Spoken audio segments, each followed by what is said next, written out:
Tranquility Base here. The Eagle has landed. Worldview Truth.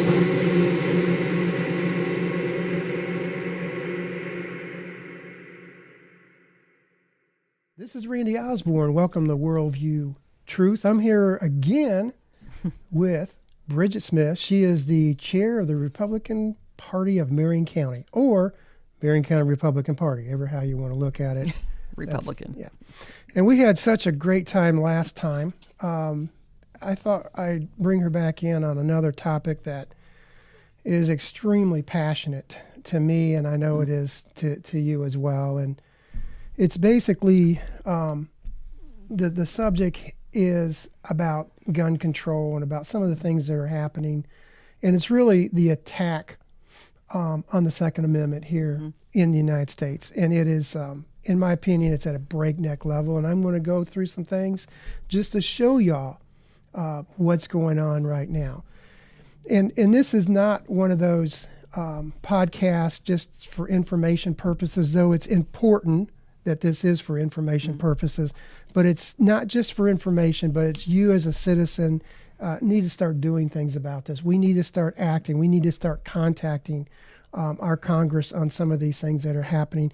They are very aware of what's going on, but we need to let them know that this is something that's extremely important to us. I think the Freedom Caucus is really on it too. They are. There's a number of organizations that are picking up on this, and this just happened last week, and I just want to mention this. Last week, it may have been a week and a half ago, so let me just make sure I'm clear on that. The Hodgkin twins put out a post, and it was about a gentleman by the name of Nathan Hughes, and his home was raided, like I said, about a week and a half ago, and the raid had to do something. It was raided by the FBI, and there was somewhere in the neighborhood, what he is saying, Nathan is saying that the raid had to do with January 6th. He was at the January 6th protest. Now, notice I didn't say the January 6th insurrection. It's not insurrection. I didn't say that it was anything else other than a protest. But after assembly. Well, after looking, it was assembly. That makes sense. Right. After looking at some of the video, it looked like an open house. And it was a tour because it looked like they actually had people giving the tour. Right. And that's what I saw. And moving the chains and moving the barriers. That's what I'm saying. It's like, hey, welcome. Right. You open the door, and if you walk in, you're a criminal, but they open the door for you. Right. So I don't know. That's just all weird to me. I don't understand that. But anyway, Nathan Hughes, he was arrested, and I'm going to play a video. This is actually coming from the New York Post, but it is a video of him talking about what happened, and we're going to talk about this just as soon as I play this video. I was raided by the FBI, and my house was searched over some January 6th allegations.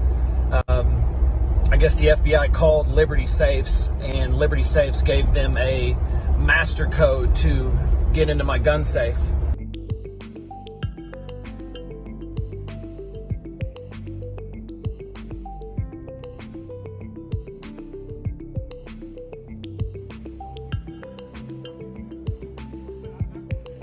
You good? Huh? I got you.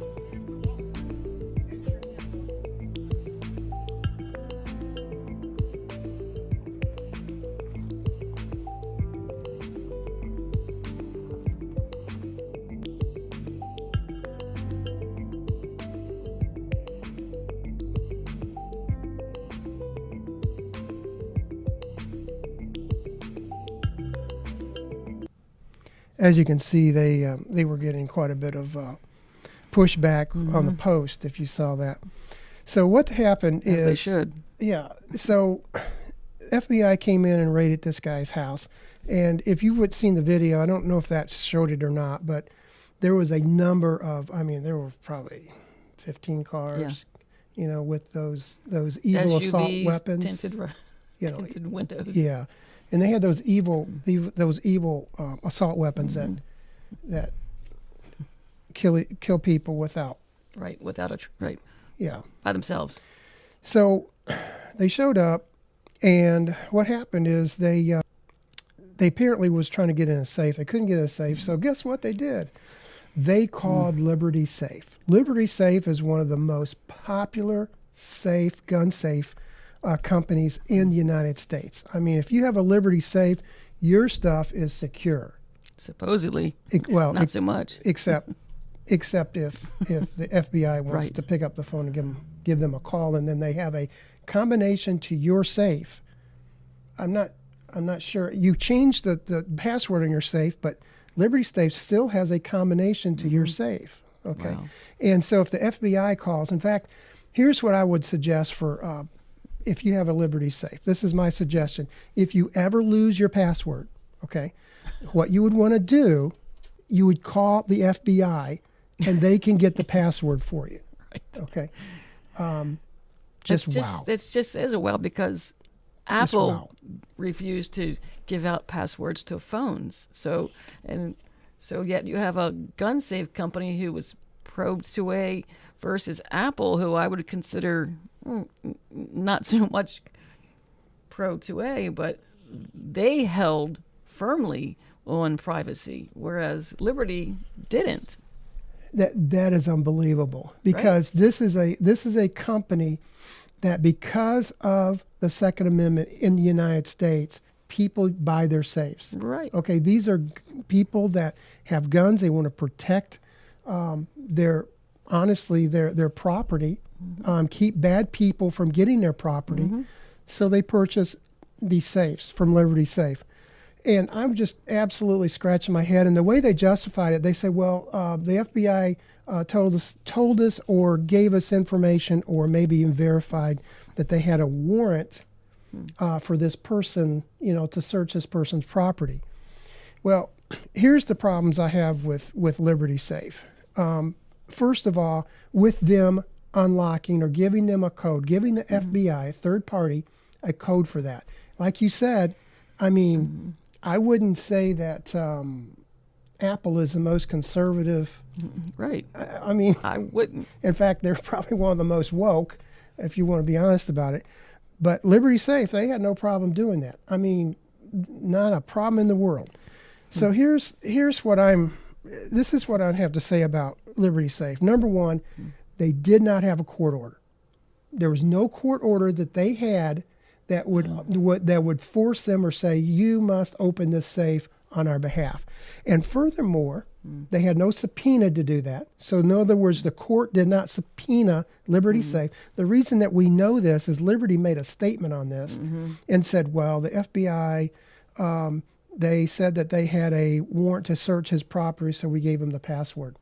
That's basically what they said. Wow. And then when they started having a all-out war over it, when everybody started getting upset about it, then they came back and they made another statement. Well, in the future, we'll do some things a little bit different.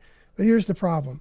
Number one, they didn't have a warrant. Number two, they didn't have a subpoena or any court order to make them do that, which, by the way, Apple, they sued. They went to court. They did. That's correct. Okay. Yep. Which leaves the door open for this. And by the way, guess what? Did you know they won? Yes. They won. You know why? Fourth Amendment, maybe? It's a Fourth Amendment issue. Privacy? Right. They had no right to that safe. No. Liberty had no right to that safe. Liberty does not own the safe. Right. They had no right to be in any access to that safe. They sold that safe to that owner. Actually, they probably consigned it to a dealer, and a dealer sold it to them. Bottom line is, Liberty had no ownership of that safe. But guess what they did? They gave away the password. So I would imagine that that company set that up just for the purposes of the owner. If in fact an owner ever forgot their password, they would call Liberty and they would identify themselves by certain codes, Social Security, who knows what. Okay. I would imagine that's what that purpose was for. Okay. That's fair. That's just opinion. That's totally fair. Right. But this has gone overboard in usurping any of that. And I lost my password to my phone one time, or I lost some access to it. And so I contacted Apple and went through all kinds of authentication. all right? kinds Exactly. of stuff. But after it's all said and done, I'm glad they had that access. Right. But you know what? I'm not glad No. Liberty Safe has access to anything. And I would suspect that this is deeper than what's being perceived. It is, and I'm going to show you. And there's more. Oh, yeah. I love that commercial. And there's more. So this is what's going on with this story. So Turning Point USA founder Charlie Kurt did a little investigation. He put this out on X. I have a hard time keep saying that because X versus Twitter. right. Yeah, I thought that was Twitter, but anyway. So he put this out on Twitter, and this is what we find out. And I'm going to go ahead and this is actually coming from Brett Bart. And I'm going to go. I'm going to show you the screenshot of that. Just give you an idea of what it says, what it's about. So Turning Point USA founder Charlie Kurt used a post on X to report the FEC filings that show Liberty Safe's parent company donated over. Here we go. Got $400,000 to gun control Democrats. For campaign accounts. Yes. Oh, there you have it. Yes, that's what it is. And those Democrats are like, let's just take a look and see who they are. The FEC report says $400,000 last 10 cycles of maximum donations of maximum dose. So they maxed out these Democrats. Oh okay. my gosh, Fetterman. Raphael Warnock. Oh my gosh. Okay. You know who that is. Yes, I think Georgia. we all do. That guy's a communist. Yeah, I'm just, pretty much. John Fetterman. Oh boy, Hoodie. Hoodie doesn't even know where he's at No, anymore. exactly. Okay. Mandela Barnes.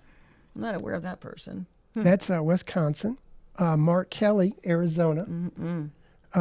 Interesting. Very interesting. And Liberty Safe's current CEO, Justin Hildebrand, was a founding partner of Monomol, and that's basically the company that owns Liberty Safe, donated $4,600 to Obama for the destruction of America. Wow. Oh, I'm sorry. Obama for Americas, I guess, basically. I would seem to suspect that we need to find another gun safe company to purchase our safes from.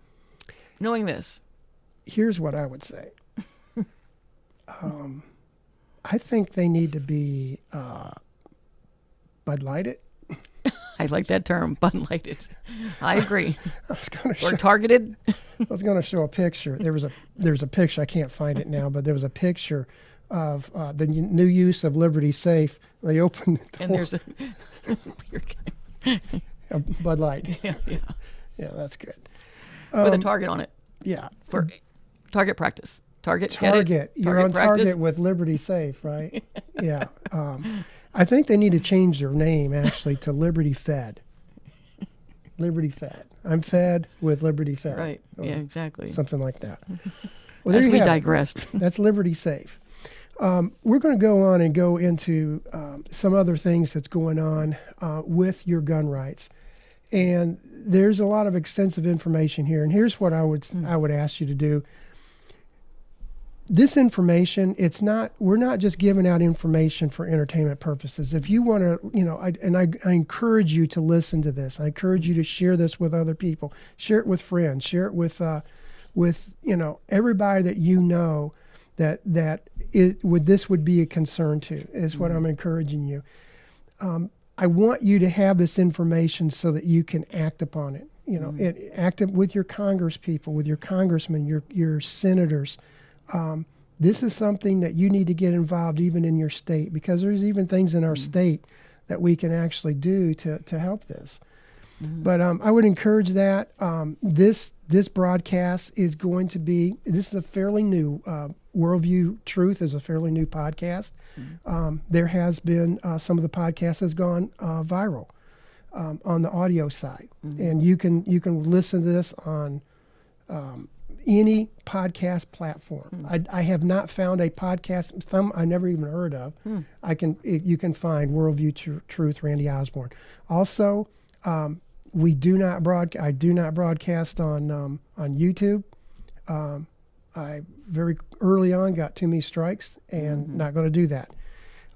So what we're doing is we are on Rumble and it is a conservative organization. And we're on Rumble. Please go to Rumble to watch this video, and please share it. Please like it, follow it, and that will help us, and I appreciate that. So the ATF, they've come up with some new rulings on gun sales. Now this just got broke last week, and basically what it's about is and I'm going to tell you what it's referenced to and tell you what they've done with this. There's a bipartisan Safer Communities Act. That bipartisan term on that on this bill, or actually is a law now, is far from bipartisan. They had a few people. They did get a few Republicans to sign on to this.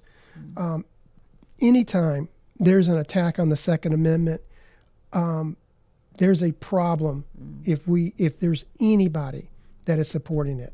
And you can call this anything you want to call it, but the bottom line is this: this is not a Safer Communities Act, and it wasn't bipartisan. There was a few Republicans that got on board, but it was not bipartisan. And if you look at the date on it, June 25th of 2022, that would have been the old Congress. That would not have been the new Congress. So anyway, as you move through this is what this was about. And I'm going to read it. It's the expansion, the definition of engaging in the business of firearms, dealing to cover all persons who devote time, attention, and labor to dealing in firearms as a regular course of trade or business, to predominantly earn a profit through the repetitive purchase and sale of arms. Okay. That's basically what it was. That was part of this act, of this new law. Now Biden, through an executive order, it was Order 14092. If you want to know the exact order of it, he decided that he was going to get the AFT, with the help of the Justice Department, to define this new law. So what they did is they got the AFT to define what this law is. Now, the AFT, I'm going to go ahead and go and actually show you the actual ruling from the AFT, because they have actually put out a ruling on this, and the ruling on to define this new law that Biden has commissioned the AFT to do. It was just August the 1st, I believe, the ruling came down from the Fifth Judicial Circuit Court, right? No. This was an AFT ruling. This was a new one. Yeah, this is a new 1st. AFT ruling, and the AFT, basically what they did. If I can find it real quick here. Here it is.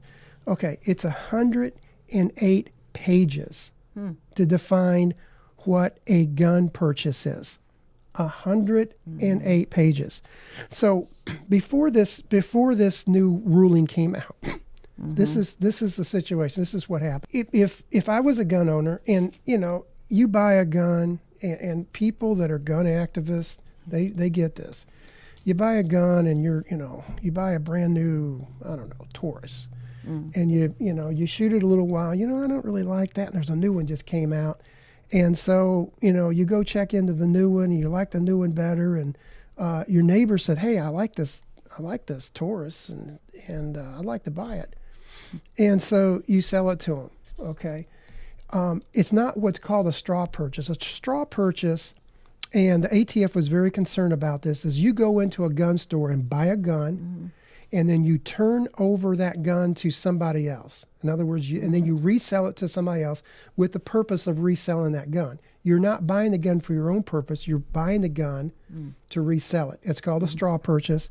It is illegal, and what could happen, and it has happened in the past, is where a nefarious person that was legally able to buy a gun, would buy, 10 Glocks. And then they would take those 10 Glocks, and then they would sell the 10 Glocks for even 20% higher to people that could not purchase guns because of felonies, charges or something. yeah, right. etc.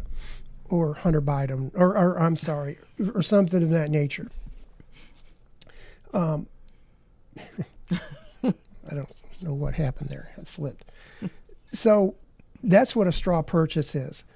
Well, in this new law, basically, what it says is, it basically says that anybody that is that sells a gun for profit or for a profit, and that's kind of basically is has to have a firearms license to do so.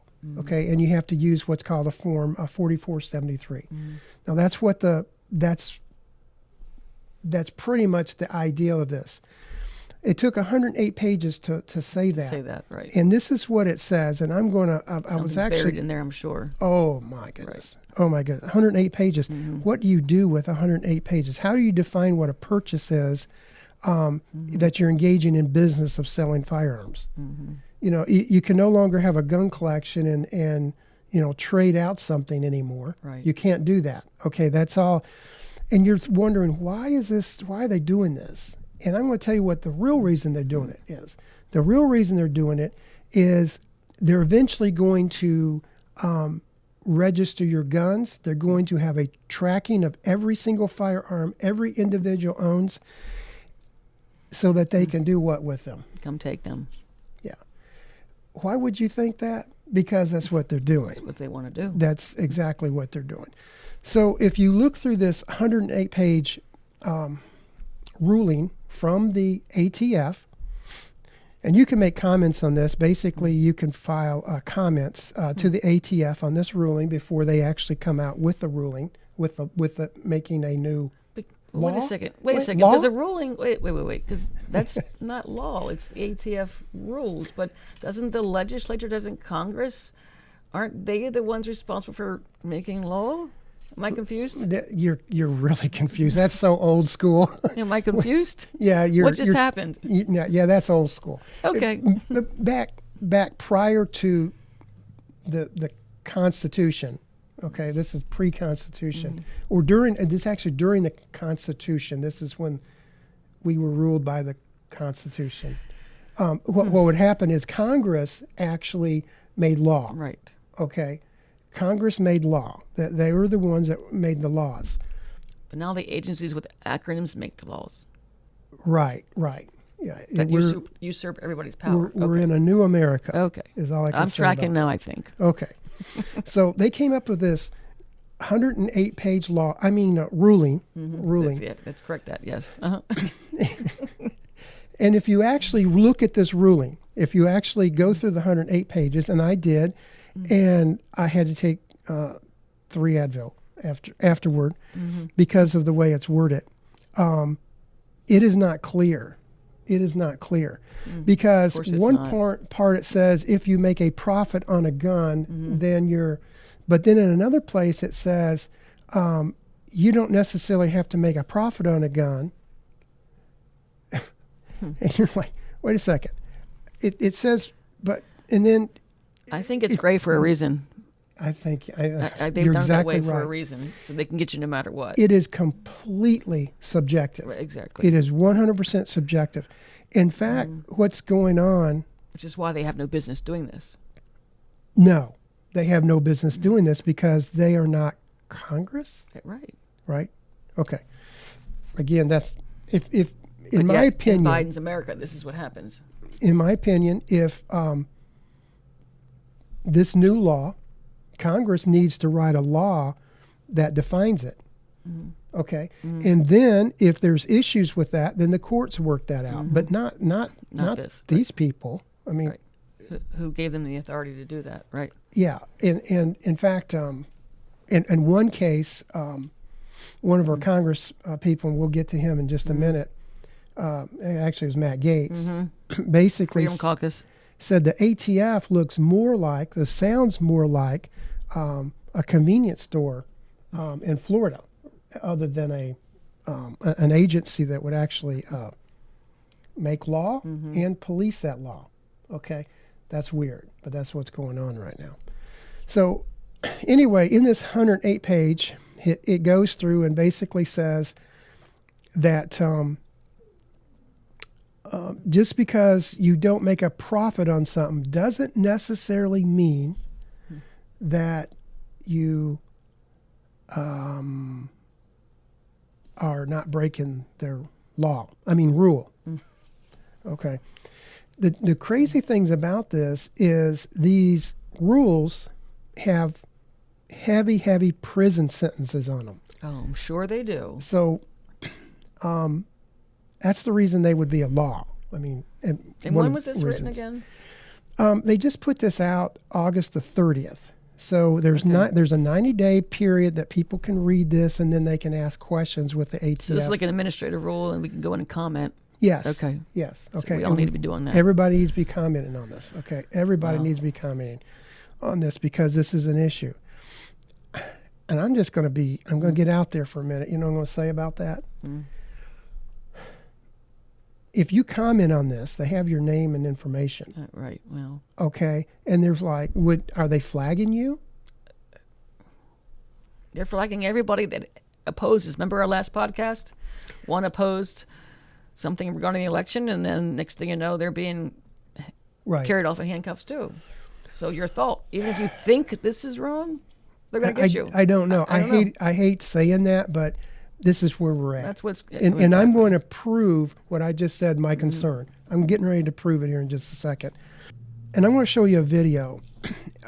Just in the past, since the Biden administration, just during his administration, the ATF has gone in an all-out attack on the Second Amendment. For example, bump stocks, and I'm going to explain what bump stocks are here in a minute. And pistol grips. Yep. Yeah. Bump stocks, pistol grips, trigger assemblies, individuals making their own firearms, which is commonly termed as 80%, 80% firearms. They've all come out and done a 180-degree change, without Congress, without anything. They just arbitrarily changed the ruling on these items. And I'm going to show you a couple videos. One of them is a video. It's a hearing with ATF. It's Steve Dettelbach, which is Stephen Dettelbach, which he is the ATF guru, and Florida Congressman Mike Johnson. And I'm going to play that one first. I want you to hear exactly what he says. This is a little concerning.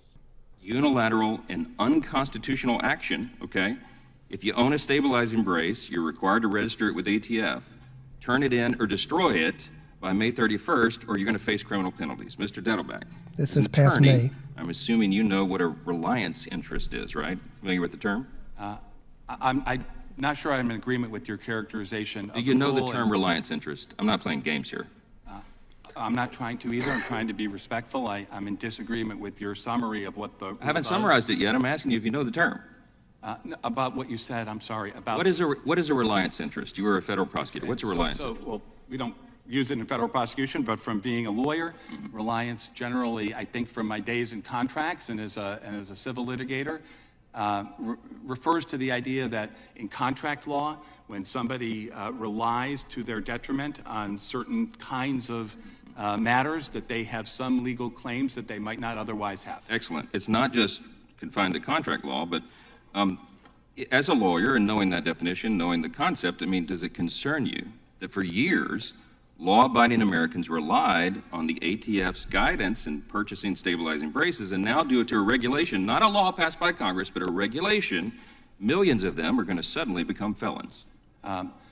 First of all, the law doesn't either ban anything, nor does the rule apply to all stabilizing braces. The rule under the National Firearms Act helps define and clarify what the characteristics of a firearm Okay, would but be a with your short-barreled rifle. with your Because there was clarification, inconsistency. is it true or not that millions of Americans will be defined as felons after May 31 if they don't follow this new regulation? True or not? I assume that people are going to either detach the weapons, follow the things. If they that don't follow the government- regulation, they'll be a felon, right? You're a former federal prosecutor. Yeah, and I will tell you that that federal prosecutions do not happen with respect to law-abiding people who can't have a criminal intent Okay, okay. established. That is not a priority. Okay, here's the problem we have. But- Here's the problem we have. Okay, you ran for Ohio Attorney General in 2018. Your platform included gun control. We know where you stand, right? As recently as 10 minutes ago, Ms. Jackson Lee, you couldn't answer or define what a so-called assault weapon is. You continue to not be able to do that or refuse to do it. It's clear that you came to ATF with an agenda, I believe, to infringe upon good law-abiding Americans' rights, and you're going to turn them into criminals with this regulation, and you seem to have no remorse about it. I'm out of time, and I yield back. With respect to, we are in- I didn't ask you a sorry. question. Gentleman yields back. Gentleman yields back. So there you have it. Basically, what he was saying is, he was talking about in this particular case, he was actually talking very specifically about these pistol braces. Okay, here's the situation with the pistol brace, and you can go back to another podcast that I did, and I went in great detail, spent a lot of time explaining the pistol brace issue. But I'm going to show you real quickly a picture of a pistol brace, just to let you know what a pistol brace For looks those like. that are disabled and can't really use it as well, right? That's So exactly what it so is. It shoots from the shoulder or the shoulder support, right? Yeah, it actually is an arm support. You see right, this? yep, mm-hmm. It wraps around your arm. It holds a brace. So if you can't hold a pistol with both Right, hands, right. is basically It's what support, the yeah. purpose is. That's what a pistol brace is. Now, there's somewhere in the neighborhood, are you ready for this? Of 50 million, okay, not 50,000, They're out not there, 500,000, 50 million of these braces out here. And here is what he was referring to, Congressman Mike Johnson was referring to. He's basically saying, wait a second, since 2012, the ATF has defined that this pistol brace was legal. It was totally legal, and it did not change the configuration of the gun. Right. It was totally legal in writing. Last May, this past May, the end of the month, they made every one of these illegal with I believe the penalty is 10 years in prison because they've turned this into what's the term is a short barrel rifle. Is what they're calling it. And here's the kicker. You're like, why would they do that? Why would they make 50 million people? And by the way, since that's come out, there's been a lot of litigation on it. There's been a few stays on it in some states. And it's not even defined whether it's now legal or not because it hasn't gone to the Supreme Court, which I believe it will. Right. But here's the problem. You know why they're doing this? The reason that they're doing this is not to make 50 million people felons, not necessarily. Though I would suspect even after they did this on May 30th, I suspect about 49 million are still felons. Okay? It could be a little higher than that. Has it got to do with voting now? Yeah, it could be. So here's the thing. First of all, they did this arbitrarily without Congress. Again, that's a law. They turned around and made law, made a felony out of something, turned something, redefined something, made law without Congress. And I believe that the courts ultimately will end up overturning this. But how about the thousands and thousands of people that registered these? Now, here's the option: you can either destroy that little thing on the back of that. You can take it off and destroy it. Also, a lot of people don't know this, but you see that little scope? That could also help define that rifle or that pistol as a short barrel rifle. Okay, nobody wants to talk about that, but that's also a problem in that particular law. I mean, ruling, whatever it is. So here's the problem. The purpose of this is not necessarily to make felons, but it's to force people to register That's right. their guns. So you're being tracked. That is the purpose of this. It's to get people to register their guns. Well, hopefully it's going to fail. This is what I was telling you about earlier, August the 1st, coming from Reuters. A United States regulation restricting ownership of gun accessories known as pistol braces is likely illegal. A federal appeals court ruled Tuesday, a victory for a gun rights group challenging the rule.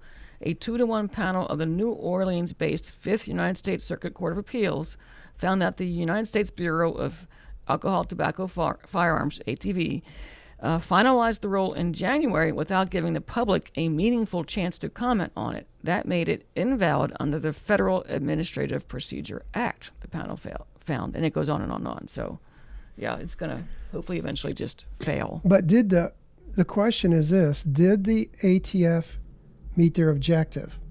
Well, yeah. Because the objective was Yes. what? It was to get people to register guns. Right. See, there's always a hidden message. There's a federal statute that makes it illegal for the federal government to have a gun registry. Okay, let me say that again. There's a federal statute that makes it illegal for the federal government to have a gun registry, meaning it's illegal for the federal government to keep tracking who owns what guns, the serial numbers, the information, the addresses of individuals with guns. It is a federal statute. It is illegal. But do you think that the Biden administration really cares about that? No. Do you think the federal government anymore even cares about that? No. I don't think so.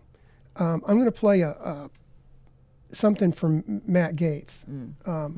He's a firecracker, but I want to tell you something. He's dead on this issue. This was in a hearing, and I want you to listen to this and tell me what your perspective of it is. How many guns has the ATF lost? I'm not sure I understand the question. Is it a difficult question to understand? Well, I don't know if you're referring to any particular incident or time How many period. instances should we be looking at where you've lost guns? So if what you're referring to is what happened at the National Destruction Branch, no guns were lost. They were stolen by an individual who's now in prison, Right. who was right. not an But- ATF employee. But there were recommendations made on what you should do so that you don't become the victim of the theft, and the Inspector General saying you're not following them. I'm quoting directly from the Inspector General's report. Thousands of firearms parts, and ammunition had been stolen from the ATF. So you gave testimony that the brave ATF agents are the ones showing up at 2 a.m. after a burglary, but it seems as though in this case, you were the one burglarized. Why have you not followed the recommendations of the Office of Inspector General so that you aren't the mark? Again, I want to say that it is brave women men and women of ATF who do this. That's not a Well, I know cliche, what they're that's a doing. I know what they're reality doing. every They're getting day. robbed on one hand, so you can't keep a hold of the guns you're supposed to have. But then you do keep a hold of a bunch of stuff you're not supposed to have a hold of. The GAO report, firearms data, ATF did not always comply with the Appropriations Act restriction and should better adhere to its policies. As a result of breaking the law, didn't you guys have to go and delete like 250,000 records that you illegally kept?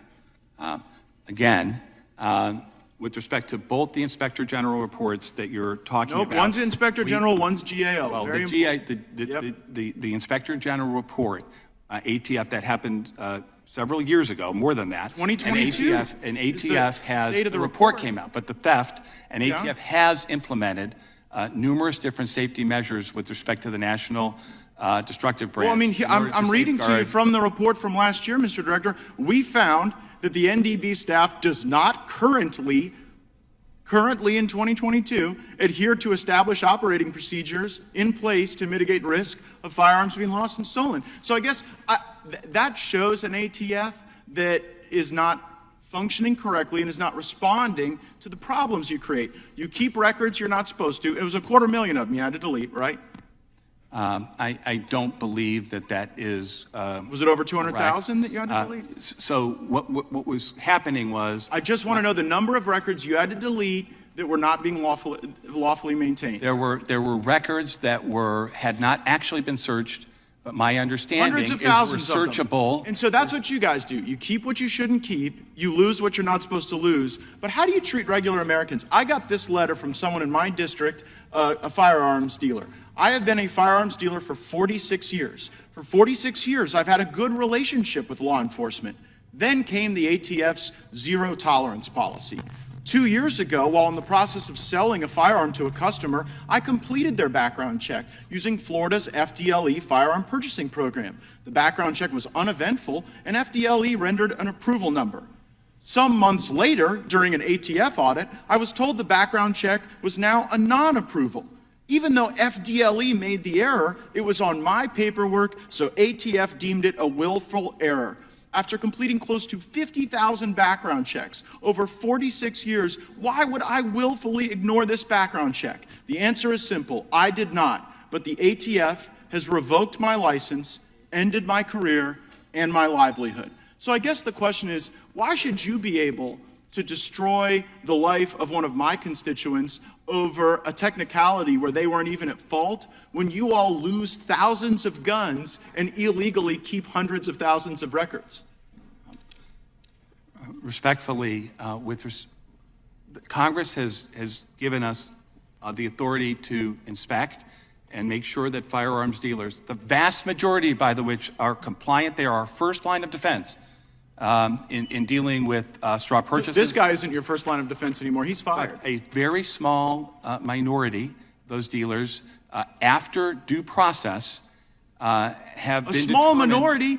A small minority, ATF, enforcer of gun laws, lost thousands of firearm parts to thieves. New data shows ATF gun store restrictions at the highest rate in 16 years. Mr. Director, the definition of hypocrisy is when you can't live up to your own standard. So you have imposed a zero tolerance policy that is resulting in the highest rate of revocations in 16 years, and you wouldn't be able to meet your own zero tolerance policy because you lose stuff you're supposed to keep and then you keep stuff that it's illegal to keep. And by the way, I am one of those MAGA Republicans that would defund your salary, your agency, and I think all these good things that you say exist could happen with those folks at the local and state level, and this is a terrible abuse of power. Basically, he called out one of his constituents in Florida. In fact, I'm going to play that real quick. One of his constituents in Florida basically said he lost his business. He'd been in business for nearly 40 years, lost his business. And this was what the technicality was. It was over a technicality. In Florida, if I go down and buy a gun from XYZ gun store, they do a background check. They fill out the paperwork, and then they send it to Florida's Department of Law Enforcement. Okay, and then Florida is responsible for sending it to that organization, and then they end up giving back the information. So actually, FDLE, Florida Department of Law Enforcement, sends that out. And what happened is, on this particular case, the FDLE actually filled in something incorrectly.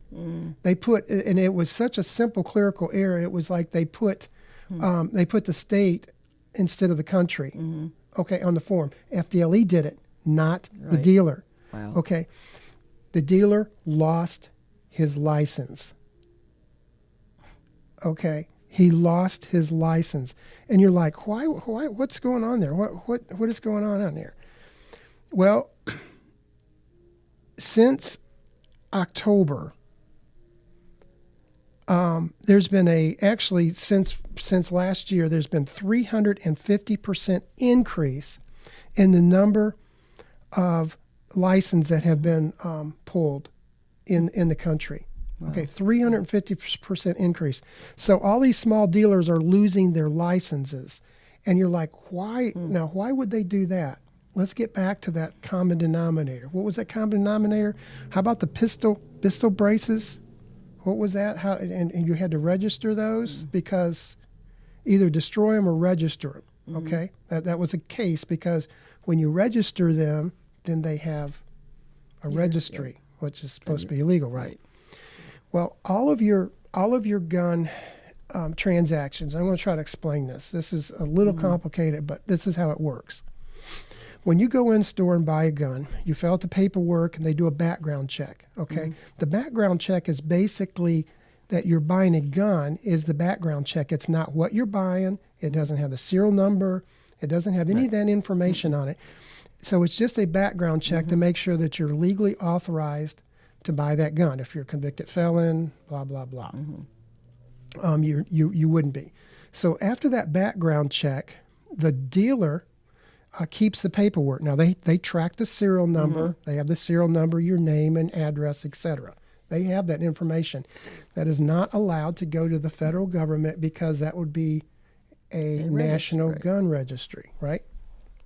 So if there's a case, if there's a situation, let's say that there is a crime, there's a murder that happens, and there's a gun on the scene, okay? Law enforcement can look at that gun, get the model of the gun, the serial number of the gun, and then they can take that to the manufacturer, and the manufacturer can say, yeah, I sold that serial number to this gun store. Then they can go to the gun store, and then the gun store can say, yes, here's the address. This is who I actually sold this to. That's how that's done. It's supposed to be done. Well, what's happening is when they pull somebody's their gun license to sell guns, all their paperwork, all their files automatically go to the ATF. Right. ATF gets it all. And also when they're raided, because there's been some gun stores that have been raided, and the ATF has taken all their files as well. That's been happening too. Yes. Yeah, I'm getting ready to talk about that. I'm going to play real quick the guy that actually, he testified in Florida. There was about him losing his license. And it's a little bit harder. I'm going to have to crank this up a little bit, but hopefully we can see it. Representative Gates, Representative Green for having me. My name is Miles Schuler. I was an FFL holder in Santa Rosa County. I've been a firearms dealer for some 46 years, 39 years of it in Santa Rosa County. I've always strived to facilitate the sale of firearms to law-abiding citizens to keep accurate records. And in the 46 years, I've had good relationship with law enforcement. Previously, the FFL and the regulatory agency, the ATF, had a mutually beneficial relationship, bringing us up to speed on rule changes and keeping things more efficient until changing to the adoption of the zero tolerance policy was enacted. This resulted in ATF's aggressively putting FFLs like mine out of business. It is absurd that ATF has dedicated perfection as a requirement to stay in business currently. My mistake is deemed willful by ATF. By the mere definition of word a mistake, it is not willful. I think this practice is unethical and I worry for my country. I specifically worry that a federal agency can abruptly end a 46-year career based on one error. That was not my error to begin with. It's completely out of my hands. 2 years ago, while I was in the process of selling a firearm to a customer, I completed the background check using the Florida Department of Law Enforcement Purchase Program. The background check was uneventful and FDLE rendered an approval number. Some months later, during an ATF audit, I was told the background check was now a non-approval. I am a hands-on business owner and do all background checks myself. This background check came back as an approval. I was never notified in any way during the months before the audit that the approval was changed to a non-approval.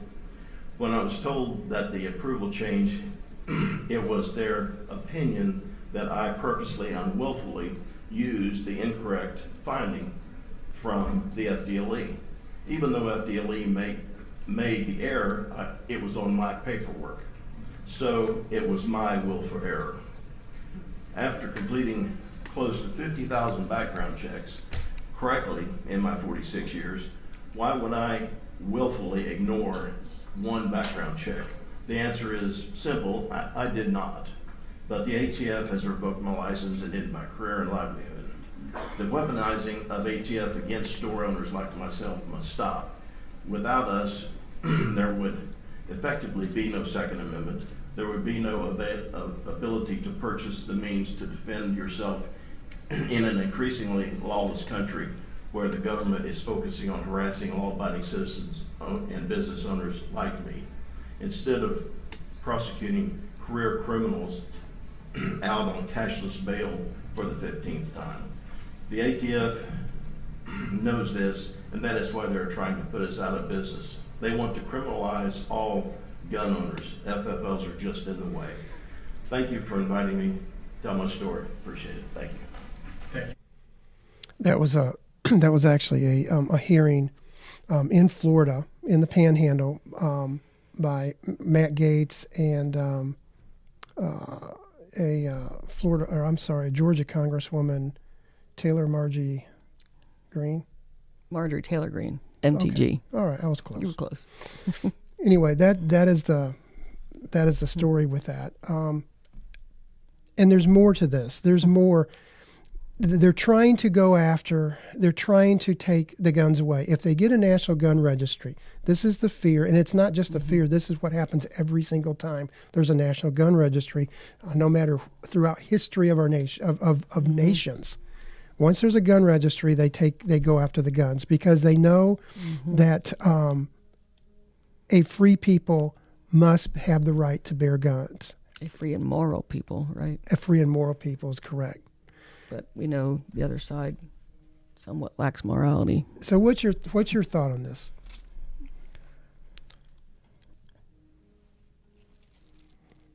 You gotta have a thought. Oh, my thought on this? Yeah. Well, my thought is that, this is just par for the course. They're calling, parents, grandparents, terrorists. Now they're going after people with guns because, we want to protect ourselves. Let's say we have a farm and we have livestock and, animals, you come to take your livestock. You protect yourselves for a reason. Now we're called terrorists as well. They want to take our guns. And what's the first thing that happens after a country can no longer defend themselves? What comes after that? Is it something called communism? Isn't that what it's called? Exactly. Are we real close to that, right? Exactly. Yeah. Exactly. Well, there's more. So these ATF agents, the guy that was sitting next to him in that previous video we just saw, they had audited his store. He also is in the Panhandle. They had audited his store. He's got a gun store as well. He's been under audit, I believe, for 6 months. They've been auditing him for 6 months. It's already cost him over $60,000 just to keep his license and keep ATF off of his back. And I'm sure they sent the IRS in too, probably, right? Well, hey. Isn't that probably next? We're getting ready to get right? to that. We're getting ready to get to that. How do I know? So when the ATF audits, okay, sometimes they will bring in the IRS. It's just ironic. The new 80,000 new employees Right. that are carrying guns as well. Did you know that? Oh, absolutely. I know Yes. that. Isn't Very that- aware of that. Yes. Very aware of that. I want you to see this real quick, and I'm just going to play the video of it. This is an ATF agent, okay, in a doing an audit on a gun dealer. I want you to see what she's doing, okay? Now, what do we say about the registry thing? It's illegal. It's illegal, right? Is it? Let's take a look. She's screenshotting. You see what she's doing? That's the logbook. That's the logbook. Okay, it's got the name, address, Wow. and the purchase of all these people. She's in there taking pictures. See her going through them? Look at that. How about that? My. She's also wearing a mask by herself in a closed room. Yeah, I think it's a double mask. It keeps you safer that way. Bridget, stay off tangent here. Yeah. Really? Yeah. If you're gonna, Wow. if you're gonna rob, if you're going to, if you're going to audit, make sure you have your mask on. It's very interesting. So that's what's going on now. National Gun Registry. That's what they're after here. That's what they're doing here. And they're their ultimate illegally goal. That's taking these correct. pictures. Right. Okay. So here's an article I want y'all to see. This is actually by Dan Zimmerman. This was in February 2022. Okay. This is not old news. This is pretty new news. Okay. And this is what it says. An ATF disclosed to lawmakers that it manages a database of, look at this number. Oh my gosh. 920,664,765 firearm purchase records, both digitally and hard copy versions of these transactions. Digitally and hard copy. There's a number of people came out after they were involved in the legislation, or I'm sorry, in the investigation. Michael Cloud, Republican of Texas, was involved in doing this. And they made this public. They came out public about this issue. And so the ATF, along with the ATF's fans, minions, fact-checked that comment that they made about nearly 1 billion records. And, of course, this was put out by USA Today, fact-checker. Must we? What's so funny? This is a fact check. I mean, they checked this out, and they said that it's missing context. Okay. So this is what it says. This is really funny. It would be funny if it wasn't affecting our lives and our nation. It goes on. It talks about the context of this comment that was made that nearly 1 billion records were actually being kept in databases by the ATF. Well, this is how they defended that, because that's a fact. That's something that was actually picked up. So they said it's missing context. And he said, this is a rundown of the facts. I want you to listen to this very carefully. This is hilarious. Well, it should be hilarious, but it's not. ATF retains records from federally licensed firearm dealers, manufacturers, and importers that go out of business. Okay. Follow this for a minute. Remember what I said about them going after firearms dealers?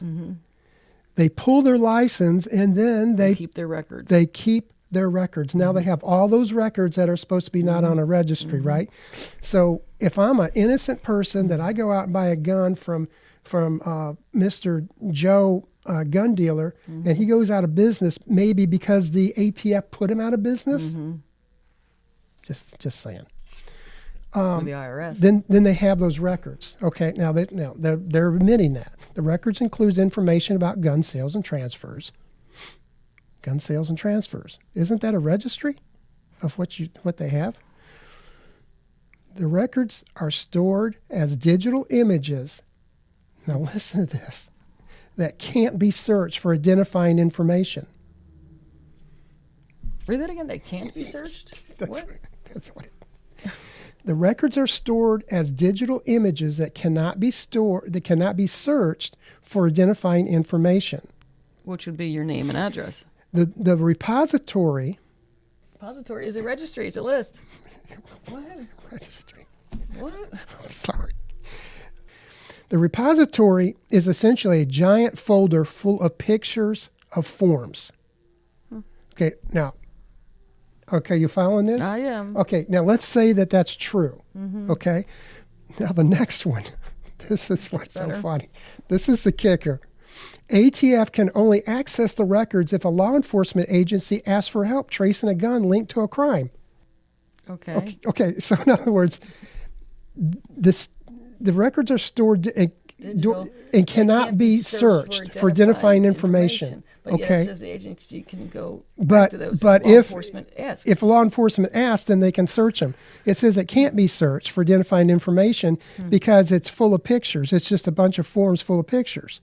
But if the ATF is asked by law enforcement, then they can actually trace the gun and link to the crime. They can actually trace this information that they said they can't trace. Oh, they've got that stuff all alphabetized. This is hilarious. How stupid do they think we are? They think we're stupid. That's the problem. We're not. And this is U.S. Right. This is the fact checkers, okay? They have they have nearly a billion points of data on firearms owners. Is that not a national registry? I think in 2021, 20 million guns were purchased in 2021. Do you know what a billion is? That's not even close. A billion. Yeah. They, you know why that they don't want like private owners like trading guns and stuff like that? You know why they don't want that? You can't trace it. They can't trace it. Right. That's, they don't know if you have a it's gun or not in their registry. Right. Right. So, but what gives them the right to know if I have a gun? My right is my Second Amendment right to have that gun. Who deemed them authority to know if I have a gun or not? It's my right. It's my God-given right, right? Right. Correct. So, who delegated that authority to them to know that I have a gun? Right. So, this is unbelievable. And then they go on to say this, and this doesn't help them. This doesn't help their case, but they go on to say this. When a licensed business closes, they are required to send those records to the ATF. So if the ATF can put 350% more businesses out of business, right, then they can collect all those records. So that when the time comes, when it's time to go to that, quote, communistic government, they know which doors to go knock on? Yeah. Pretty much, right? Yeah. Let's call it what it is. And then you wonder what is exactly going on. You mentioned IRS. Where did that come from? Is that? Well, the 80,000 agents that they say. Wait, back up. I read the post, and they've taken it down since when they advertised 80,000 IRS agents would be hired. Under the job description, it would say carry a gun. That was pulled after everybody like us made calls and to our congressmen and so forth. That post was pulled, but that's what was on the job description. But did it change the job description? Of course, no, they just pulled it. Of course not. Well, we all know that. Okay, well, it makes us all feel better because because they pulled it. We should have put that on there because we don't want to offend anybody. So, the IRS, along with the ATF, has been raiding large gun stores. Correct. One of them was in Georgia. Tennessee. There were several. Yeah. One was in Minnesota. Large gun stores. And this is what they're doing. And here's an article that was actually put out by Billings Gazette. And it says this. Republican congressman sees a pattern of sudden gun store closures, likened to Highland, a search to ATF inspection in March. And what they're doing is the IRS is going into these gun stores and raiding the gun stores with a search warrant. And what they're doing is a lot of times they're going in with the ATF. Okay, so if it's an IRS issue, why is ATF coming alongside of that? So the IRS is gathering and taking the documents, these gun purchase documents from individuals. They're taking that as evidence, which is normally not in the warrant. But ATF is with them. And do you think that they're giving that to ATF? Yeah, they are. Of course they are. They're scared. Yeah, they are. I mean, any business owner, ATF comes and so forth, guns are blaring, you're going to be scared. It's the average person. What are they to do? In a lot of these cases, the owners of these different large stores and small stores are saying, we have no reason. We don't even know why they're showing up. Right. That's right. They're just showing up, usually early in the morning, and they're coming in. On one of these cases, it talks about that he had no idea why they even came. They gave no information of what their purpose was or anything else. He was interrogated by Homeland Security. Were you at the January 6th? Where were you on January 6th? He basically, I was nowhere near January 6th. I was nowhere near the Capitol, blah, blah, blah. I'm not even sure what they're talking about. But it's just a constant harassment. And it's again, they're going after Second Amendment people. Right. Is what they're Well, doing. right, and they're bringing anything they can into it. And I picked up something on Florida, so that if you live in Florida, the Florida Arms and Ammo Act was amended, the Florida Statute 790.335, to prohibit the use of a merchant category code that separately classifies a seller of firearms or ammunition. So at least Florida is trying to fight against this kind of stuff. That's good. Do you think the way that a lot of these federal agencies get access to things that they shouldn't have, and I'm saying access, usurp their authority over a state, Right. is because of interstate issues. Mm-hmm. So if you had gun manufacturers such as there's one here in our town, maybe our state could pass legislation that would prevent, there are some states that are doing this, that would prevent the ATF from usurping their authority into these gun purchases whatsoever. They should have nothing to do with this. This is a Second Amendment issue. This is not something our Constitution said that our federal government had a part of. Right. In fact, it said almost the opposite of that Exactly. in the Second Amendment. So what I would suggest is you get a hold of your Congress people, you get a hold of your congressmen, your senators, and voice your concern, not just because of this. They are doing, they're doing investigations, they're doing all kinds of things, but until we can get legislation passed, until the state can start doing some things that help protect the citizens of an individual state, as well as at the federal level, we have got to stop this. This is an overreach. This is, if they have 1 billion records, we need to have we need to come up with a way of having that stuff destroyed. Right. Well, at the state levels is the way we can fight it then. How can you fight it federally? You can't. Exactly. You have to have a state that's willing to stand up. Exactly. Totally agree. Well, you have anything in closing? I hear music. I hear the music. I guess that's our closing cue, huh? Right? That was perfect. That was like Rose. I think, yeah. That was great. I do know that in Florida, too, something to look at new, HB 17 by State Rep Joel Rudman. He is actually, bill just filed, which will expiration of the mandatory waiting period for firearms purchases revises when mandatory waiting period ends. So basically it's 3 days. He changed one word in the bill or the law, and it, because what could happen is you could apply for your background check, and it could take up to 2 years based on the current law. So he's proposed legislation that one word gives them 3 days. They know in 3 days with a background check. Why are they waiting 2 years? Exactly. So this is some good stuff coming up in Florida. So again, that's good. In closing, like you say, contact your representatives and let's get some protections out of these bills. Representative Rugman, Dr. Rugman, correct. He's doing some good stuff. Yes, he is fighting the vaccine issues. A freedom, liberty-loving patriot. Yeah, that's a good guy. He was at that hearing. He testified at the hearing Matt Gaetz was good. I didn't know that. Wonderful. I didn't get a chance to play that part, but he was saying some of the things that he was working on. In fact, that's one of your contacts that you need to get a hold of, because he's passionate about this issue. Yes. He sees this has happened in his district. This guy lost his job in his district.